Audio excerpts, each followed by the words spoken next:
Good morning. Welcome back to Cannabis with Kim.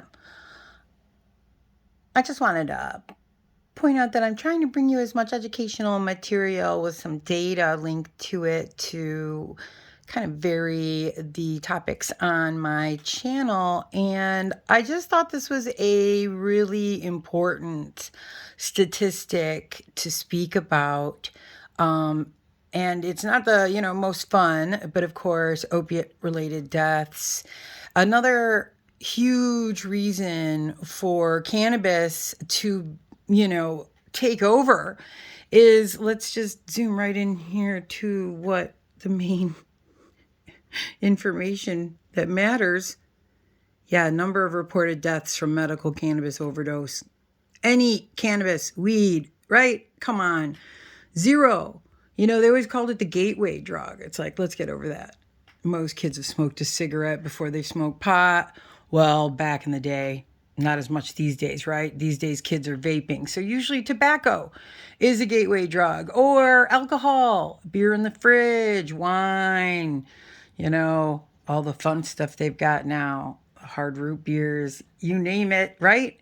I really feel that booze and tobacco, and of course caffeine and sugar, those are our gateway drugs, not cannabis. So I just wanted to bring up some more updated information.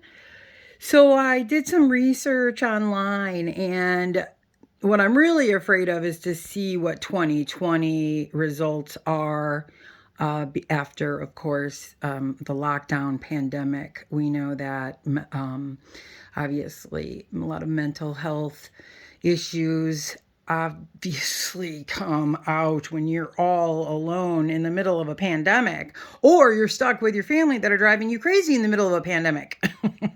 But unfortunately, the numbers have become much higher.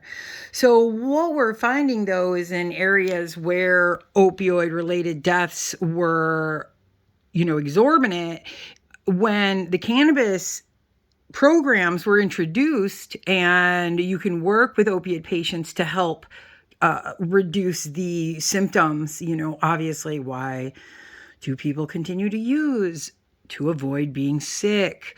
So this helps with the sickness, the hard, heavy RSOs, the concentrates.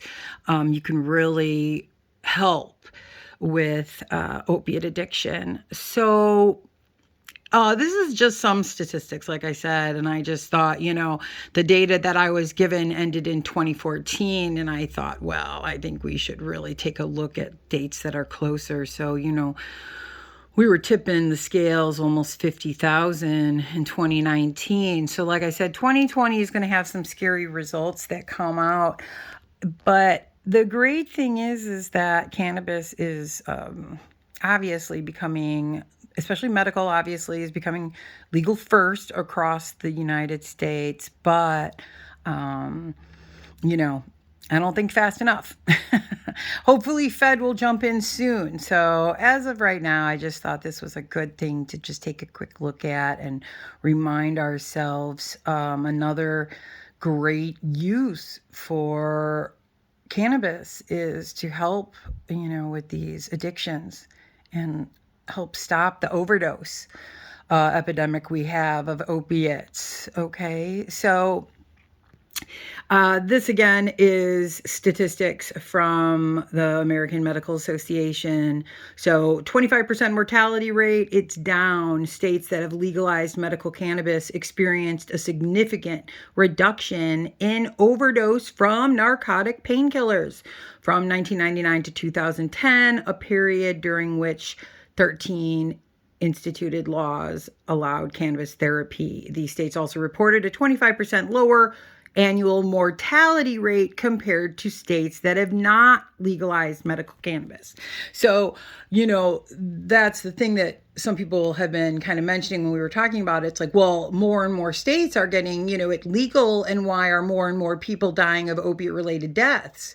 Well, because there's so many states, and especially there's still the stigma to cannabis. So that's why we're getting out there to talk to people. It's important. So Drug overdose, just some statistics, kill more people than suicide, guns, or car crashes. Although, again, the guns thing, I don't know. In this last year, we should tally that statistic up. Statistics are obviously changing on a daily basis.